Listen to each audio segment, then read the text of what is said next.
ఈ రోజు చాలా విశేషమైన రోజు. ఈ రోజు ప్రకృతిలో చంద్రుని కిరణాలు చాలా తక్కువ ఉంటాయి.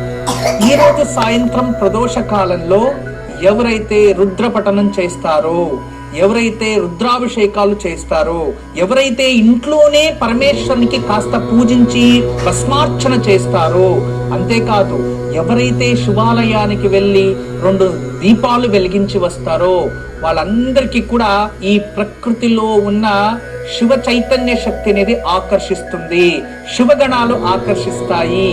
మీ ఇంట్లో ఈ రోజు తప్పకుండా పరమేశ్వరునికి భస్మార్చన చేసి ఆ విభూదిని ప్రసాదంగా ధరించండి, కాస్త గుమ్మానికి పెట్టండి. అదే భస్మార్చన చేసి కాస్త తులసి చెట్టు పైన ప్రోక్షించండి. ఇలా చేయడం వలన ఇంట్లో మానసికంగా ప్రశాంతత ఏర్పడుతుంది. అమావాస్య పౌర్ణమి రోజు గొడవలు జరుగుతూ ఉంటాయి కదా, దాని ప్రభావం తగ్గుతుంది.